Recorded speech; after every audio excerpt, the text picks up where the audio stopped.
A fight for the championship of the 140-pound weight class. Ricky Hatton, the hitman from England, trying to prove that he can stay at the level of raw aggression and non-stop action where he has fought most of his career, en route to an amazing record of 44 wins and 1 loss. Paulie Malignaggi, likewise, a loser only one time. That was to the brilliant Miguel Cotto, back when Cotto was fighting in this weight class at 140 pounds. Malignaggi, in the ultimate boxer versus brawler sort of matchup, hopes to skin Hatton with his greater speed and skill tonight. Coming to the ring at this time, the challenger, Paulie Magic Man Malignaggi. Now tuned into the motherfucking greatest. Brooklyn in here tonight! Brooklyn! But it ain't about how hard you hit. It's about how hard you can get hit. Both fighters have held governing body title belts for this weight class in the past. Neither bothers to bring one into the ring tonight. In Malignaggi's case, the governing body for whom he was the title holder wanted him to fight another mandatory title defense against Herman Ngoju, a fighter whom he beat earlier this year. Malignaggi said, why in the world would they want me to fight the same guy twice in 1 year, and dumped the belt to go for the fight he wanted against Hatton.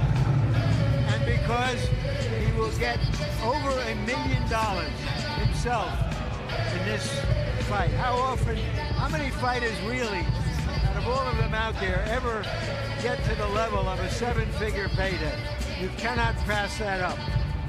And this is the fight that we all wanted to see anyway. Absolutely, this is the fight that the division cried out for.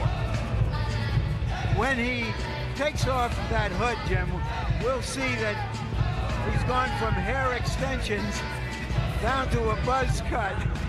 You know, he's gone from being a diva, you know, to being an athlete, to being a guy who wears burlap instead of silk. Lennox, it's Paulie Malignaggi's first appearance in a big showcase fight in Las Vegas. Obviously, Hatton far and away the more veteran fighter in terms of this kind of spotlight event. How big a factor do you rank that for fighters coming in? I think it's a big factor. All great fighters want to box in a great arena, and this is, you know, a mecca of boxing, Las Vegas. So, you know, I'm sure Paulie wants to fight here, and he's glad that he has this opportunity. Now he has to see if he can make the best of it. And now making his entrance to the ring, the Man City Hitman, Ricky Hatton.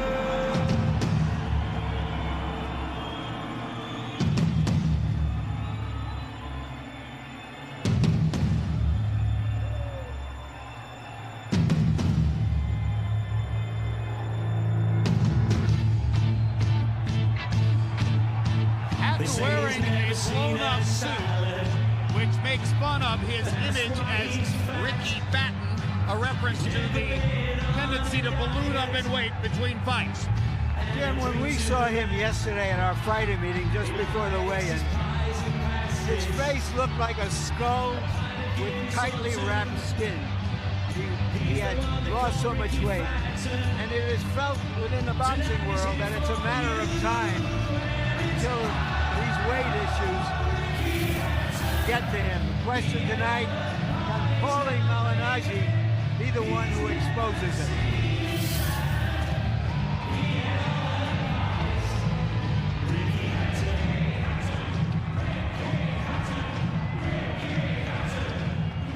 Not many fighters can poke fun at themselves the way Ricky Hatton is right here.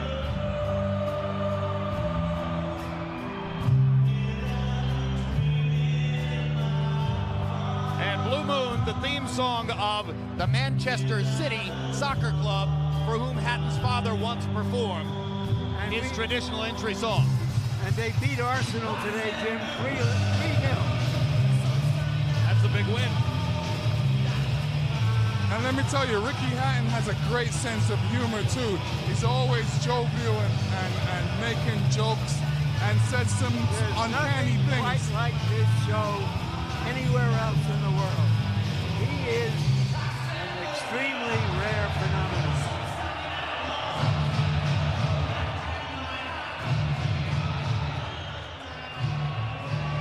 Let's go to ring announcer Michael Buffer for the official introductions.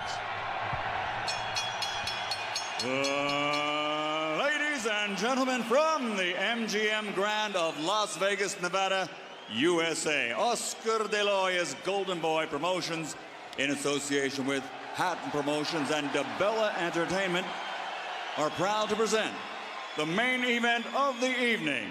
12 rounds of boxing for the IBO and Ring Magazine Light Welterweight Championship of the World. Sponsored by Affliction and Tecate Cerveza con Character. Sanctioned by the Nevada State Athletic Commission Chairman Bill Brady, Executive Director Keith Kaiser, IBO President Ed Levine. At ringside, the 3 judges scoring this bout, should it go the distance, are Dwayne Ford, Jerry Roth, and Glenn Trowbridge. And inside the ring, the man in charge of the action at the bell, referee Kenny Bayless. And now, for the thousands in attendance, and courtesy of HBO Sports, the millions watching around the world, ladies and gentlemen, let's get ready to rumble!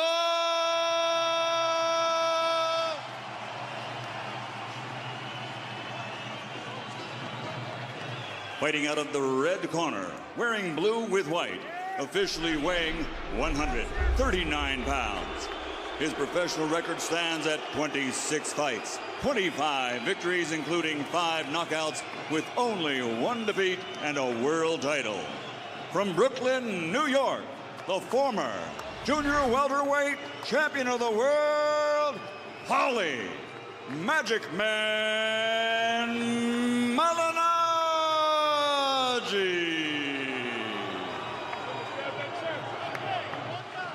Fighting out of the blue corner, wearing black with silver and blue.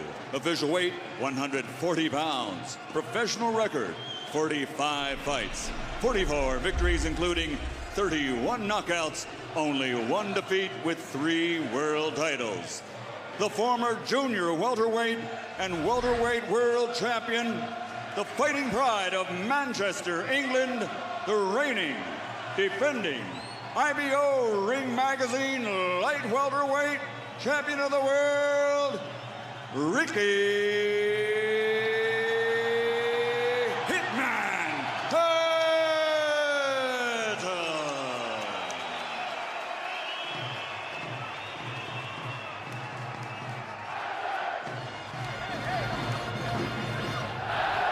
Okay, trunks are a little high here. Punches that land in this area will be considered a clean punch.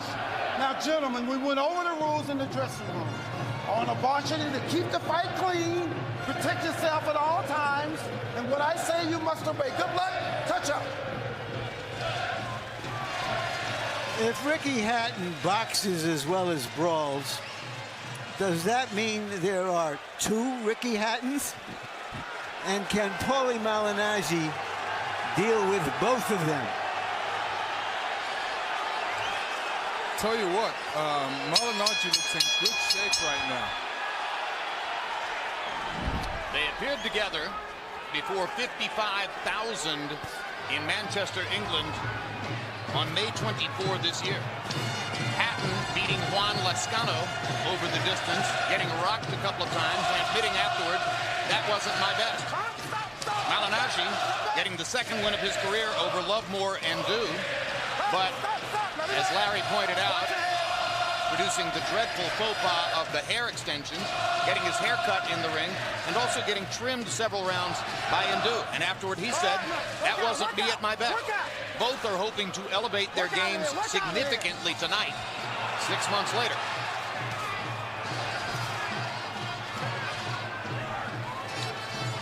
What Hatton is trying to do is box his way inside, instead of just lunging inside as he has often done.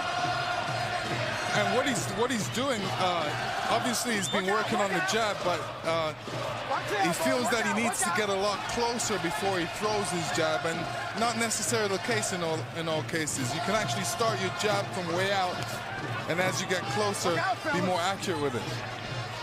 And already you can see the dynamic. Hatton is going to come in. Malignaggi wants to catch him on the way in. The question is, what does he catch him with?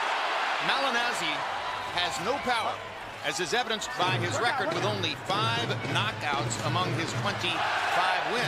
And a lot of that is because of his often damaged right hand. And 3 of those 5 knockouts, Jim, were in his first 3 fights. Exactly. His right hand has been operated 4 separate times in his career, and including immediately after the Lovemore and Dew fight in May. He says he knows it's fine. But if he breaks his right hand in the fight, that is to be expected. And it's something he has fought with several times before. But there's the jab, which is his primary weapon. And if he can get it going and land the right hand behind it, he is regarded as an extremely live underdog against Ricky Hatton. Already you can see why. 2-1 underdog. Malignaggi throws a terrific left jab. I love the way it comes out. Nice and sharp, nice and crisp, very accurate. Throws it very well. You know, that and his right hand in combination are a thing of beauty. Stop the back. Watch your heads, fellas. Watch the heads. Hatton simply can't afford to allow Malignaggi to develop a rhythm with his jab and his right hand. And in the latter part of the first round, Paulie is getting it. A good round for Malignaggi. You gotta not up on your hat now. Move your head now and use your feet. Okay? I told you everything is timing. Keep your hand up here, man. Pick his jab. Pick his jab. Pick his right hand. Hook over the top. He ain't got no right hand. I'm just trying to come over top of the jab with the right hand. Okay? Very good, champ. Very good, baby. Beautiful. The feints are working good. The feints are working good. Keep the feints going and give me double jabs. But keep that head moving. That head movement's throwing them off. Okay? He's the same old Ricky Hatton. Ain't nothing changed, baby. All right? Very good, baby. Right. Keep it tight inside. CompuBox numbers in round 1. Malignaggi 11 out of 43, Hatton 7 out of 43. Not much to choose between the two of them. Down the stretch of the round, it appeared to be Malignaggi who was the more comfortable fighter with the way things were going in the ring. You see, Ricky, I hope, doesn't fall into the same track as what he usually falls into, and that's coming in straight on where your opponent knows where you're going to be and leaving yourself wide open. So he needs to come in with his hands up, looking to pick that jab and not get hit.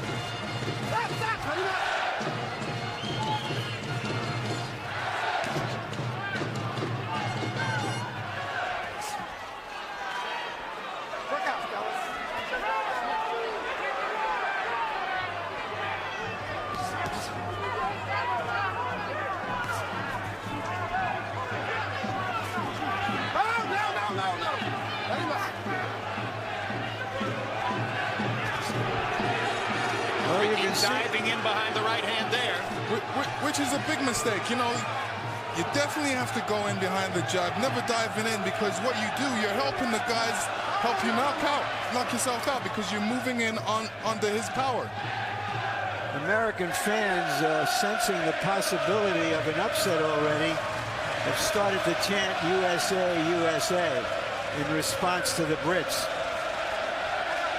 Well, they'll never make as much noise as Hatton's British fans, who have had years to practice their routines. And there's a big left by Ricky Hatton.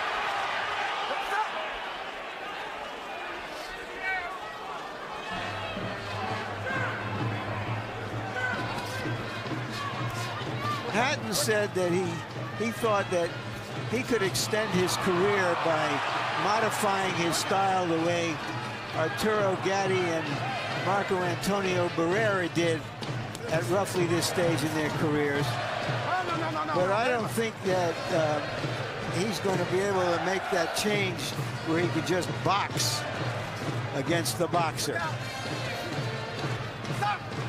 Well, I wouldn't say he can change his style completely, but he can improve on his style. Certain things. Oh, good right hand. Good right hand. And that hurt him too. There's a bloody Malignaggi's holding under the on. left eye of Malignaggi, and Malignaggi was badly hurt by the Hatton right hand. And he had a hold. And he catches Hatton with an uppercut coming in. But suddenly they're brawling, and that's Ricky Hatton's fight. With 20 seconds left in the round. Blood under the left eye of Paulie Malignaggi. We got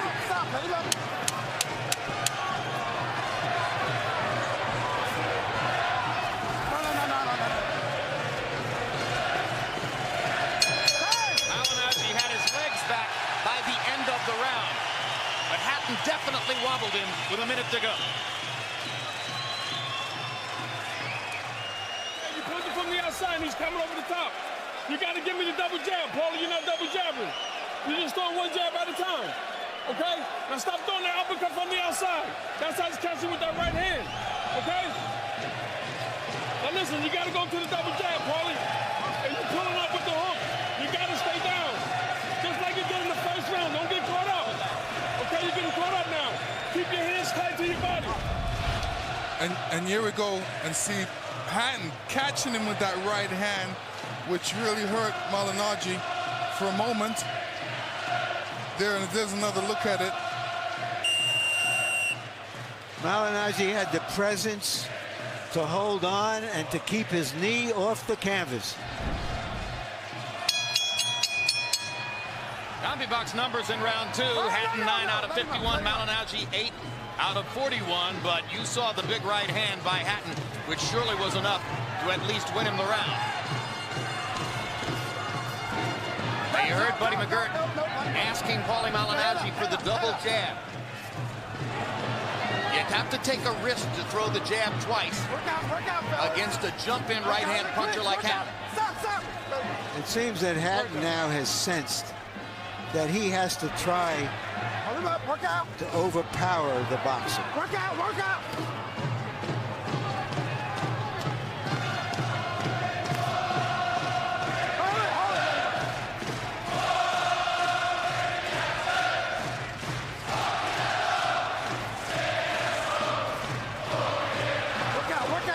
Left inside by Malignaggi. Hatton's dynamism is beginning to show up. He was way more sluggish in round one than is now the case. You see the verve and the vibrancy, which has always marked the way he fought Lennox. Nobody fights 3 minutes of every round more consistently than Ricky Hatton.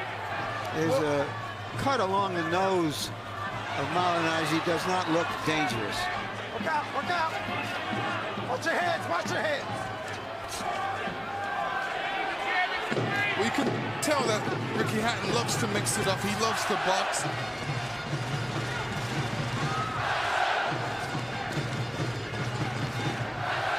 Look out.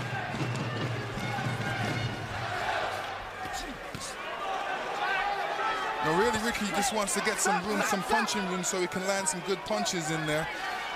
I don't get the sense that Kenny Bayless is breaking them up as frequently or as immediately as Joe Cortez did in the fight between Hatton and Floyd Mayweather. Hatton is getting a little more chance here, it seems to me, to wrestle with Malignaggi and set up shots inside, which is what he says he wanted to do and didn't get a chance to do against Pretty Boy Floyd. And the funny thing is, they said that Ricky Hatton is going to hold a lot in this fight, but I don't see him holding. I see it actually the other way around right now. You saw Malignaggi reach out and grab him with the left there. Some good body work by Hatton, which could pay off later in the fight. See, that's the problem. If you try to hold him, he gets underneath and works, and then chops over the top with the right, as he did there.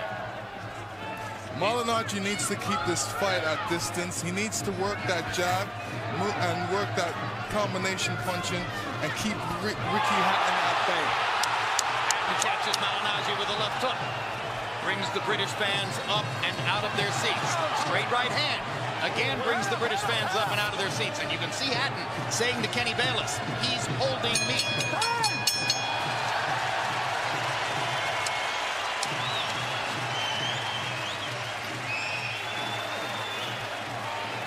Looking good.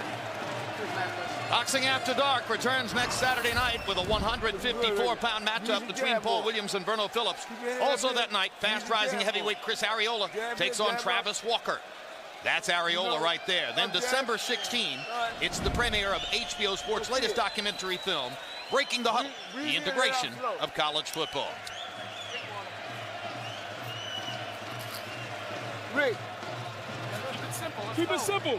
Okay, you're making it harder than it has to be. Okay, he's coming in, you standing straight up, he's hitting you with double jab. Give me double jab, jab at his chest. Okay, jab at the chest, baby. Let's go, relax, Paulie.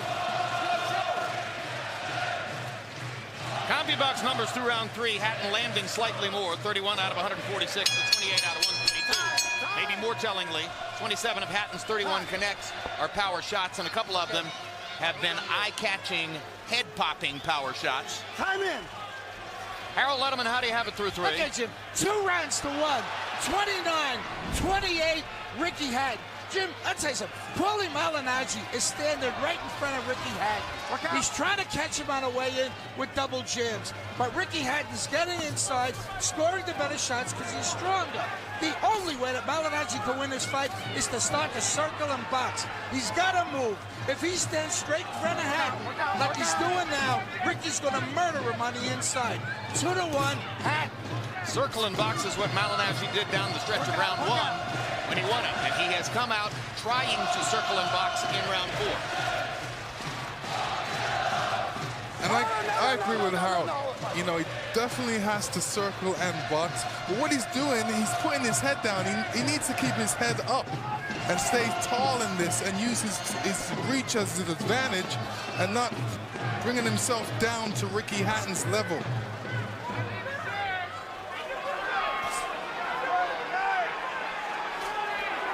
He's really not that kind of a boxer, Lennox. He's a boxer, but he wants to stand in front of his guy and beat him to the punch.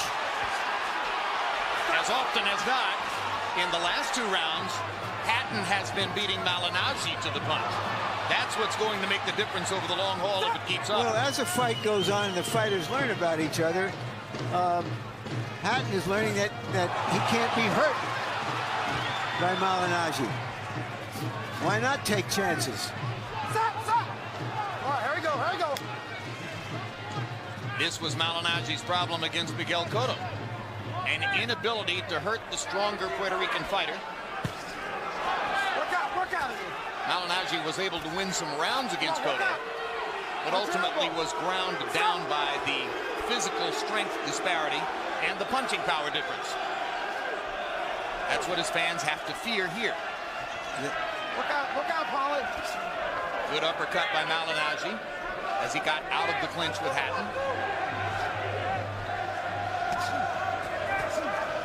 See what happens with some guys that keep their left hand down.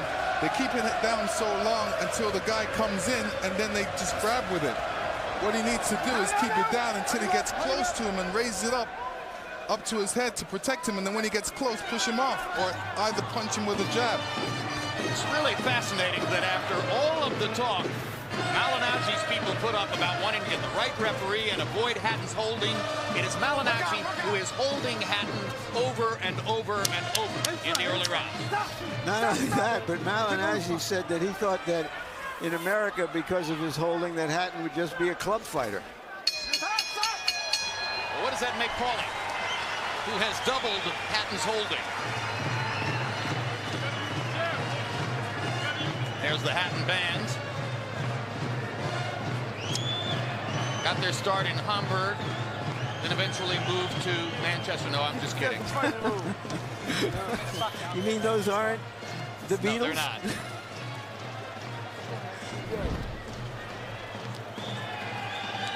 Rick, It's not even Sgt. Pepper's Lonely Hearts Club Band. I want you, man, I want you to take a lot of jabs, man, and throw your own jab. You're going to touch it. Watch it. Believe me, you're going to touch it.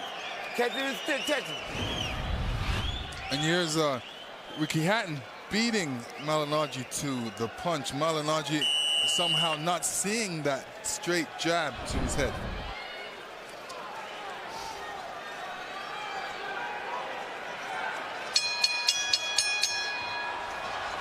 Malignaggi has had 4 operations on his right hand, including after his last fight. Nothing with his left. His right is as brittle as uncooked spaghetti, but his left seems to work fine. And a part of the result of it is that sometimes when he throws his right hand, he does not remember to punch it. As Lennox will tell you, you throw a right hand or you throw any punch without punching it, you're not going to make any dent. No, yeah, I mean, a boxer like Ricky Hatton, you gotta throw both punches, both hands, to keep him off of you, because he's just like a train wreck coming at you. And if you don't have anything to stop him, he'll keep on coming. Well, this was regarded as the big problem if Malignaggi broke his right hand. But it turns out perhaps to be a problem, breakage or no breakage. Now Malignaggi catches Hatton coming in and pops him with a left jab. See, it looks like to me that, you know, this is a one-handed fight for Malignaggi, and he does that quite well. He's done that quite well in his past fights, but there's, you know, some guys you really need to tag on the chin and really make them respect your power.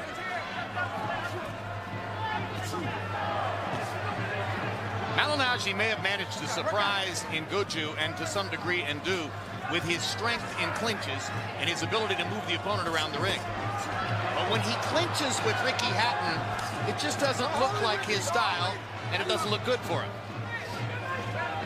It doesn't, because, you know, we're expecting Malignaggi to be moving around, showing his boxing ability, and it's difficult if you don't have power. You know, because the guy's gonna come, has nothing to be fearful of, and keep coming and putting pressure on you.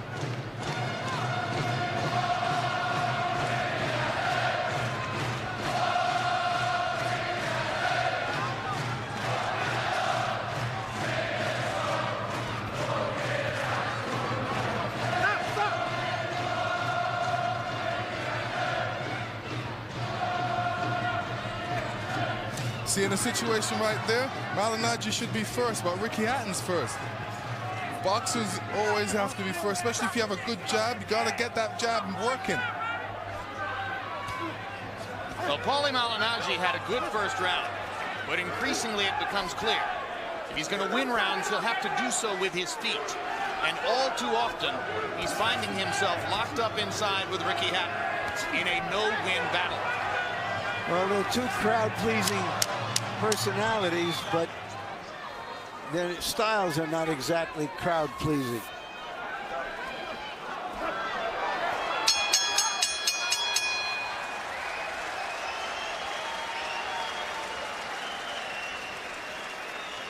You're fighting in his rhythm. You understand? Stay on the outside and just use your jab, Paulie. Okay? There's no need to be inside. There's no need. Okay, if you're inside, you work. If you're not going to work, stay on the outside. Don't give him a chance to breathe. If you need to slide, go ahead. Go ahead. If you need to slide back, get to the punching room. That's what you need. Snatch your hand out and get to the punching room. Shorten your punches up on the inside. Don't be throwing them too wide. Bring your hands up, faint jab, move your head in the way. Okay, seconds out, guys. Let's go, champ. All right. Just to underline what Larry Merchant said about the styles not exactly conspiring to please fans.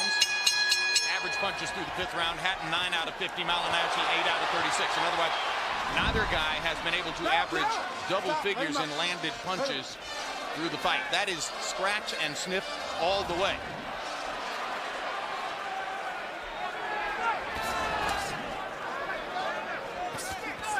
And you heard Buddy McGirt begging Malignaggi, stay outside. Don't get into clinches with Ricky Hatton.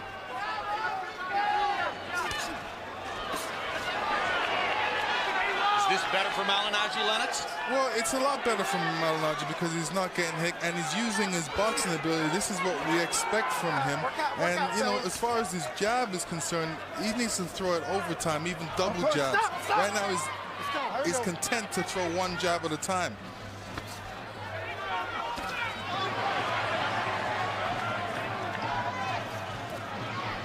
A guy like Ricky Hatton, Malignaggi should be throwing triple jabs jab, jab, jab, left hook. Because if he's a left-handed puncher, he's supposed to work double the time, triple the time with that left hand.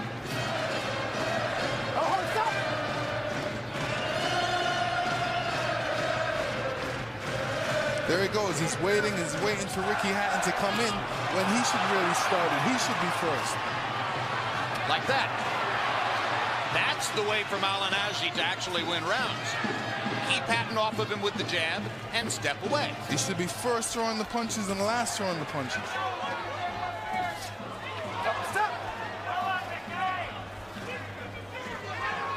This round has gone better for Paulie. There haven't been nearly as many clinches in the round. Not as many situations where he's reached out and grabbed Hatton and pulled him to him. He gets hit with a left hand there.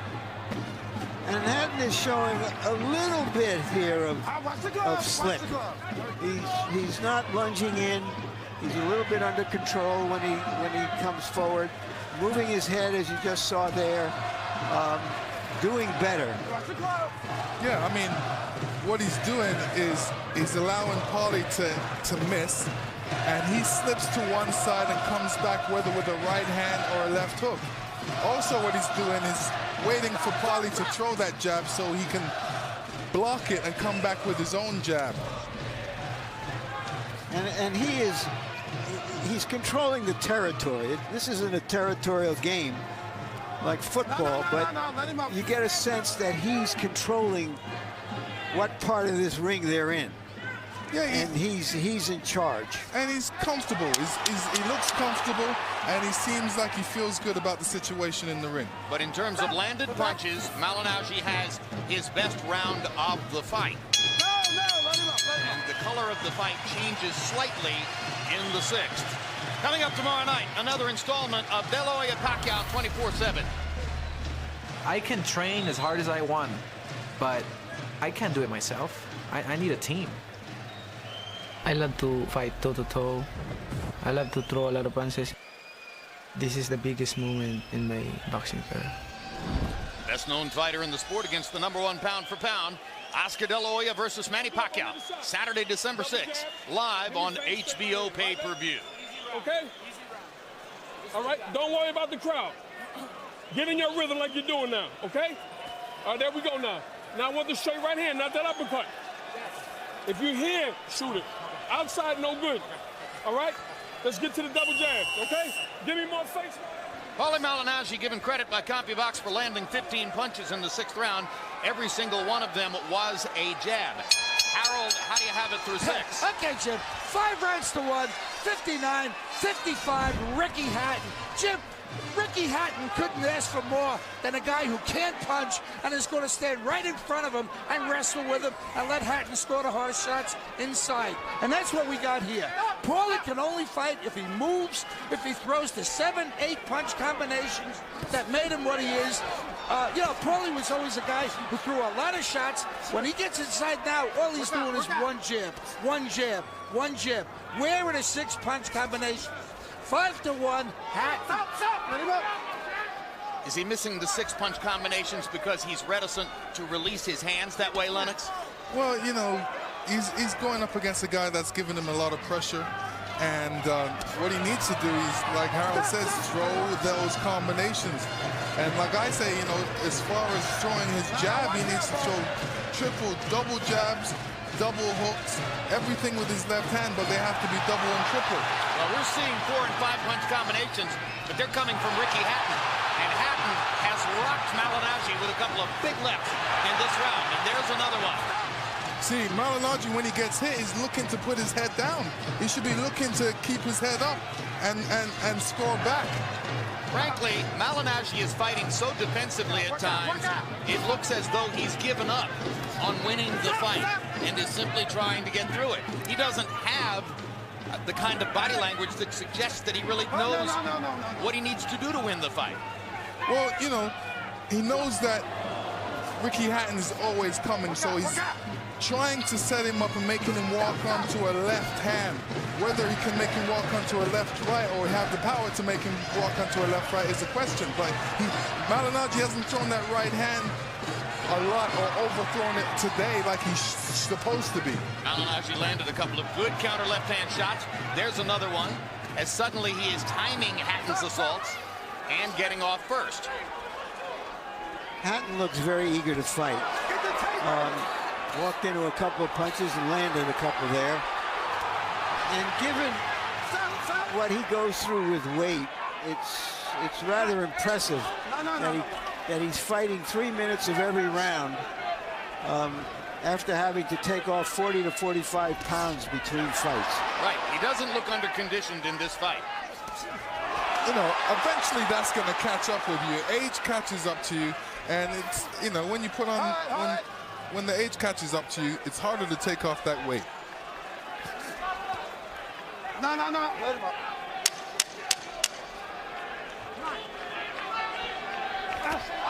Big left by Hatton walking in. Just busted Malignaggi right across the chops. And that punctuates a round in which Ricky Hatton landed several solid shots. You're giving me too many left hooks, you understand me? Okay, listen to me. You're not giving me enough right hand. Every time you throw the right hand, you're hitting them. Okay? Give me the right hands off the jab, baby. Keep the jab going on his ass. Your jab work good when you use it, man. You don't use it enough. All right, then.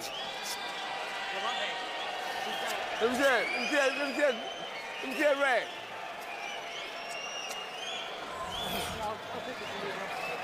This side over here, boss. And here we see Hatton wobbling Malignaggi with a straight left. This is a punch that seems to be getting through by Hatton frequently. Very active round 7 for Ricky Hatton. 18 out of 45 landed according to CompuBox. That's the high number of connected punches in the fight for Hatton. 12 of the 18 were power shots.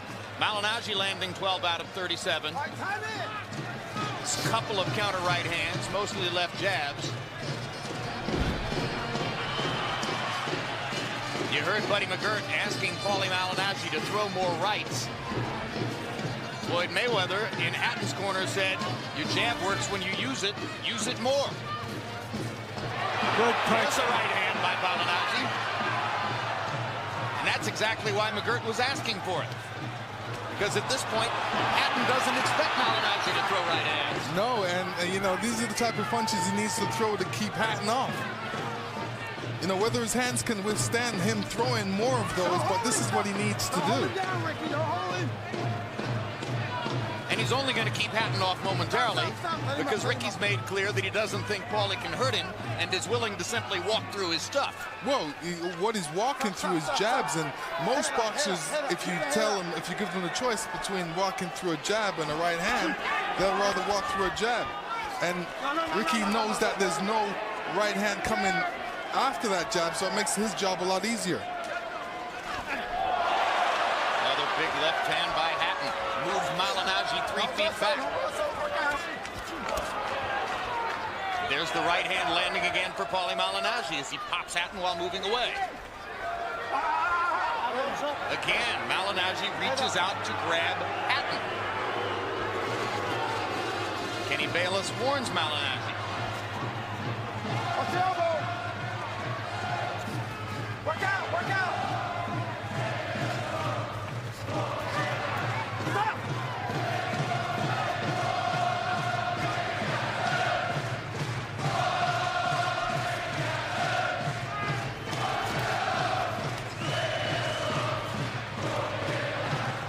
Work out.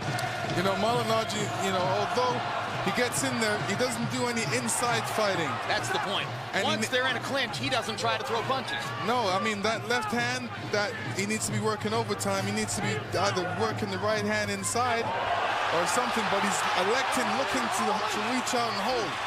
A left and an uppercut from Hatton shook Malignaggi momentarily. Again. And as you suggested earlier, Jim, Malignaggi's body language is not that of a winner. Nope.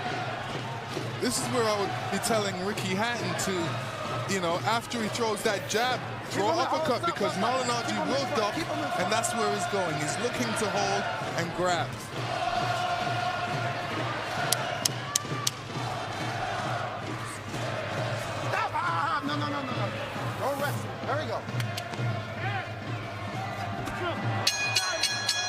that uppercut.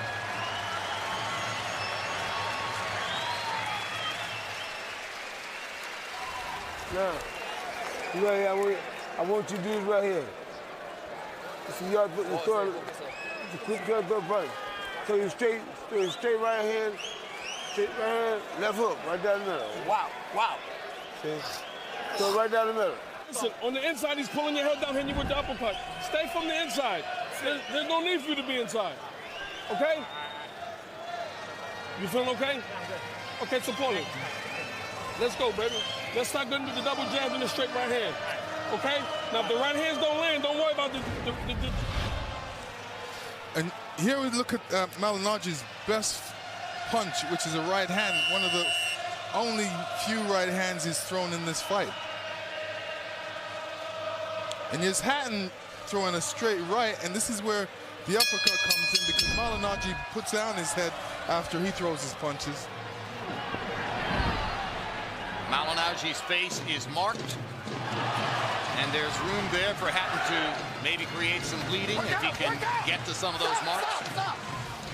Hatton's left eye has been swelling since early in the fight. And he rips Malignaggi with a left hook, and Malignaggi sticks out his tongue and clowns for him a little bit, but everyone could see the impact of the punch. Here we go. I don't think that was a tongue lashing for Hatton. Time. Don't know what's going on with these gloves. Taped gloves. And they're taped it a couple times in the corner. They need to get better tape than that. That is the wrong tape to be using. He got a chance to tie his shoes after being wobbled by a big Juan Lascano combination in the 10th round in Manchester back in May. That was an eye-opener for some observers at a moment when Hatton seemed to need at least kind consideration, and got it. All right, that's good. All right. After that fight, Hatton fired trainer Billy Graham, who had been with him since boyhood, and hired Floyd Mayweather Sr., in effect preventing Mayweather from being able to work with Oscar De La Hoya for De La Hoya's upcoming fight with Manny Pacquiao. Hatton seems to feel as though he can do business in this round. Well, they've had a long enough rest, and I'm sure Hatton feels that. Work out of there. There are feels that he's winning this fight. Bruises under both of the eyes of Malignaggi. Work out, fellas. Come on, here we go. And it looks as though his spirit has been bruised as well. Oh, no. Work out.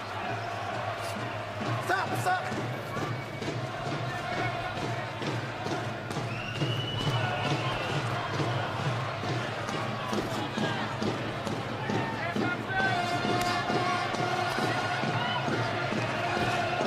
Watch your head. All that.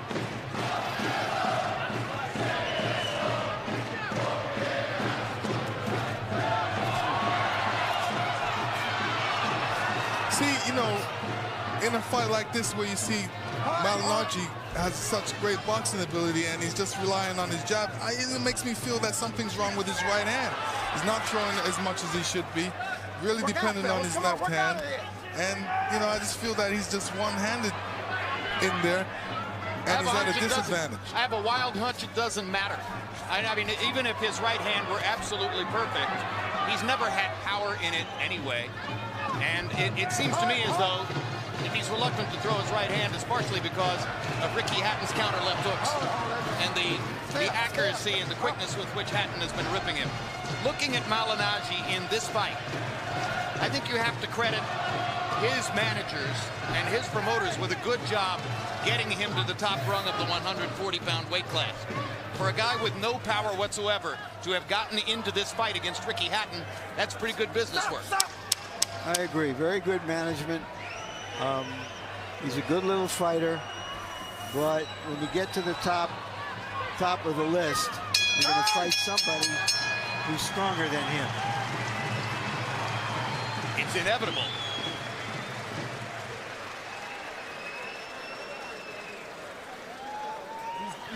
you're forcing the clinches. When he's getting close to you, you're reaching out. No need for that, Paulie. If you're gonna go in with a double jab. Don't go in and force the clinch, because as soon as your hands go on the outside, he's coming up the middle. You lose. Let him grab me. Huh? Let him grab me. Yeah, when you let him, yeah, that's what I'm talking about. When you do that, push him off you. Push him off, break with left hook, right hand. Like I told you, man. Hey. And here you see Ricky hitting Malignaggi with a good punch. Malignaggi accepting it, realizing he got hit with a good punch, sticking out his tongue saying, yeah, you got me, but I'm still here. Paulie Malignaggi landed 1 out of 7 attempted power punches in the 9th round. Again, in CompuBox counting, a power punch is anything other than a jab. Malignaggi has landed an average of fewer than 3 power punches per round in the fight. Harold, how do you have it through 9? Okay, Jim, 89, 82, 8 rounds to 1, Ricky Hatton. Jim, I got to tell you something. This is not the Paulie Malignaggi I know. And I've seen most of his fights because I'm a New Yorker. Jim, he's not moving. The 5-6 punch combinations ain't there. He's standing right in front of this guy, letting him get inside, and Ricky Hatton is much stronger, landing the stronger, cleaner shots and winning the fight on clean, effective punching. It's not Malignaggi. It's a different guy altogether. No, it is not. Be boxing. It is Malignaggi, Harold. It's cause and effect. Hatton isn't let him being the Malignaggi that you saw against lesser fighters. He's jumping across the ring. He's very quick getting into Malignaggi, who can't escape him except by getting on a bicycle, and that's not his style. Hold it, let him up. As Hatton said coming into the fight, I respect Malignaggi, but his big wins are over Lovemore Endo and Herman Ngoja. I have fought better opposition than that. I think at the end of the day, you have to credit Hatton with being correct on that score. But his wins over Luis Collazo and Jose Luis Castillo and Juan Arango and other fighters like that add up more. Castazu, who's maybe the best 140-pounder we've seen. Watch the gloves. Stop. Hatton beat Zoo at the end of his career before a huge and tumultuous crowd in Manchester. That's really the fight that made him an international star. Made him quit. Yeah, I mean, you know, there you have it again. Malignaggi electing to hold and not really box inside. This is part of the fight.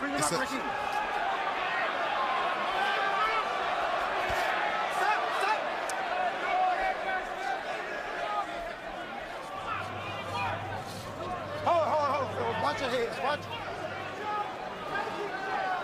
Okay, here we go. Watch your heads.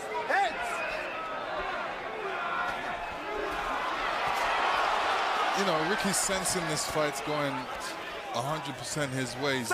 He has to be careful. I don't think he has to be careful of any power shots by Malignaggi, but, you know, he wants to end this fight with 2 good rounds and a good performance. Well, Hatton's a competitor. He'd love to walk away with a knockout. It's not going to be that easy, given that Malignaggi appears to be more interested in finishing the rounds, holding when necessary, and hasn't found an answer to try to give himself a chance to win. Relax, Rick, relax. Just relax. Take your time. I don't know what Mayweather has done for Hatton, but he hasn't hurt him. Well, you know, I did see some good things in there. You know, like I said, he's slipping to a side and trying to parry some punches. You get a bit excited with that. Just get your position first. Yeah. You need you to keep pressure on him. Keep your hand up good, or move your head. Every time your hand up. That's a problem. You don't have to do chin every time. You understand me? I'm good. I know, but you're not punching. I'm not gonna see you take these shots. Okay? Sounds to me as though Buddy McGirt is telling Paulie Malignaggi that he might stop the fight unless Malignaggi can do better in these last couple of rounds. Now that has to be an ego deflator for Malignaggi. Maybe Buddy is simply trying to wake the fighter up and say, you're in a desperate situation. I'm going to threaten your ego by telling you that I might stop this fight. You had better throw some punches. What could be more desperate than a fighter who appears to be way behind and he can't knock his opponent out? It's like being out in the middle of the ocean with nothing in sight but water. And having been hammered by two left hands inside, he grabbed Hatton's leg before Bayless pulled him apart. You know, I think his trainer's thinking about throwing in the towel right now. They're going to throw it in right now. You are exactly right. Absolutely right, Lennox Lewis. Buddy McGirt came up the steps, and he pushes Malignaggi away as Malignaggi complains to him. No, I think he did the right thing because there was no way he's going to win the fight. And what is he going to do? Just accept punishment all the time? Well, he was getting a beating. Shots. He was getting a beating in the body. And Malignaggi is very hurt and humiliated. He wanted to go the distance at least. And you can feel his pain in a way, both physically and emotionally. Now, in case you missed this, here's what's going on in the ring. And as Kenny Bayless pulls them apart, Buddy McGirt comes up the steps. See him behind Malignaggi over there in the corner? And he has a Nevada State Athletic official with him waving the towel. This makes clear to Kenny Bayless that they want the fight stopped. Hatton throws his arms up. Now watch what happens between McGirt and Malignaggi. As Malignaggi says, how could you do that? He pushes McGirt away, and vice versa. You know, most boxers want to finish the round. You got one round left. Obviously, you want to go out on your feet. You don't want to fight to be stopped like that. But, you know, a trainer has his duty. And, you know, there was no way that Malignaggi was going to win this fight anyway. He just didn't want to get any unnecessary shots or be humiliated anymore. He was out of it from round 3 on. Ricky Hatton rolling to a TKO victory. Michael Buffer has the official particulars. Ladies and gentlemen, here at the MGM Grand, referee Kenny Bayless calls a halt to the contest. The official time, 28 seconds, round number 11. The winner by TKO victory, still the IBO Ring Magazine Light Welterweight Champion of the World, the Fighting Pride of Manchester, England, Ricky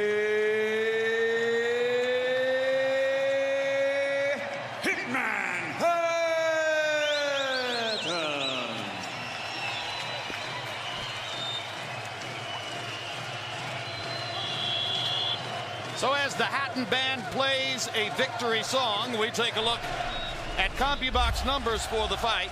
Ricky Hatton landing a total of 124 to 91 for Malignaggi.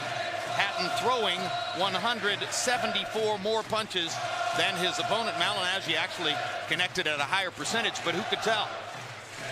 His connects were so few and far between, and particularly in the jab category, Hatton wasn't looking to win any jabbing contests with Malignaggi. He was looking to throw and land a few more than has been the case in the past, and that he accomplished. 25 out of 139 may not look like much, but it's better than Hatton did against Floyd Mayweather. And in so doing, he helped to limit Malignaggi's output of power punches. He only was able to throw 133 of them through 11 rounds, and landing at 25. It's an average of about 2.5 power punches per round for Paulie Malignaggi. At the end of the day, against a fighter like Hatton, with the kind of physical effort that Hatton puts forth, that output for Malignaggi is pathetic, and is the reason that the fight was eventually stopped. And Larry stands by with Ricky the Hitman Hatton. Thank you very much, Jim. Congratulations, Ricky. You call this returning to the scene of the crime where you lost to Floyd Jr. What is your sense of how motivated you were in this fight to prove that you could still fight on the highest level? Well, I enjoyed it better here this time than I did last time, that's for sure. But no, as I said, I've just come into a new camp. I've been working on new things. I think me and Floyd together have been together probably about 7-8 weeks, so it doesn't happen overnight. But I think I showed glimpses of the, the stuff that I can do. I think frustration was getting in. I mean, Paulie, even though he fights and he's known for his speed, he's a lot tougher than he looks. And I think I hurt him too early in the fight. The first punch I threw, I practically hurt him with, and from there on in, it seemed to be foot on the gas and slightly at times went back to the old Ricky Hatton, but slowly but surely Floyd will get me completely out of that. And what do you feel you were doing in this fight that we hadn't seen before in recent fights with Floyd Sr.? Well, a little bit more patient. I said I would, me and Floyd said I'd be my usual aggressive self, but I was picking shots off a bit better. Left my chin out to dry a couple of times, but I was picking shots off better, using my jab a bit better, moving my head a little bit more. It can still get a damn sight better, I'm under no illusions, because Paulie picked me off with. But I think before the fight, if you said which opponent will probably cause Ricky Hatton the most, which style of opponent will cause Ricky Hatton the most trouble, you'd have probably said Paulie. But I think when the stoppage come, I think Paulie was looking a bit spent. Maybe a lot would see it as a bit premature. I know Paulie did. But So are you saying you sensed very early on that you were the much stronger fighter, and therefore you could go after him as determinedly as you did? Yeah, very much so. I mean, I haven't seen the tape yet, and I don't know whether it looked like that from the outside. But you can see, I think it was the second round I hurt him, and then I started cocking my punches a bit too much and telegraph him, and that's what you can't do with someone who's as fast as Paulie. Floyd was telling me in the corner, listen, got plenty of time to do it, the sooner you catch someone, that should be the warning sign to slow down, not go faster, really, So is this fight put you in a position you feel to go forward in the next stage of your career, refreshing, having more confidence that you can compete on the highest level? I would like to think so. I mean, I think if you stick Paulie in with any of the fighters, with his style, loads of left jabs to contend with, drops his shoulder, spins off the ropes. A lot of my punches were sailing over the top of him. He was going very, very low at times, which was awkward. I mean, I probably maybe had to feint a bit more and fetch the punches up. But I think Paulie, who would fight anyone, he would give them massive problems. He's a good fighter, and he's a lot tougher than he looks, definitely. Conventional wisdom is that you will get to fight the winner of De La Hoya and Pacquiao. What are your feelings about that? Yeah, bring it on. I'd definitely like to do it. I mean, as a champion, what we're doing in the game for? I mean, I've had 46 fights now. I've only lost one, and that was to the newly out of retirement Floyd Mayweather, and he was the best pound for pound. I mean, nobody will ever beat me at junior welterweight. Nobody. I really believe that. Nobody will ever beat me at junior welterweight. But what sort of a champion would I be if I just stayed in my normal weight and didn't take the big challenges on? Bring them on. That's what Ricky Hatton's all about. Thank you. Congratulations Thank you, again, Ricky. Paulie, what surprised you most about him, having watched him closely, analyzed him from outside the ring? What surprised you inside the ring? Nothing crazily surprised me. I expected a couple of different looks from Ricky because of the new training system, and I did. I got a couple of different looks, a couple more feints maybe, stuff like that. But, I don't know. I couldn't get into a rhythm, man. He's got like a awkward head movement. I guess when my jabs were missing, he was coming underneath my jabs. He uses his short height very well. He kind of maneuvers his way inside. So, he did a good job with that. I just wanted to say, maybe I wasn't. Maybe I would have lost the fight on points had they let it continue. But I'm better than being stopped. They didn't stop the Cotto fight, and I was way worse hurt in the Cotto fight than I was in this fight. I was never really hurt in this fight. He buzzed me, I think, once in the second round. But well, I think from our point of view outside, you would have had to knock him out to win the fight. I understand. I understand that. You don't knock people out. No, I understand that. It's just like I'm better than being stopped. Ricky fought a great fight. I'm not taking anything away from him. He's a terrific fighter. That just a humiliation for you? It's to knock out on my record, and it shouldn't be, Larry. I was worse hurt in the Cotto fight. I was worse hurt in the Cotto fight. And I know the British fans are booing me, but you guys are great. Regardless, you boo me or cheer me, whatever. You guys always make the festivities more fun. I hope I put up a good enough fight to entertain you guys, and I know you guys are happy that your man won. But I'm better than getting stopped. That's all I'm saying. And give yourselves a round of applause. Thank you. Thank you, Paulie.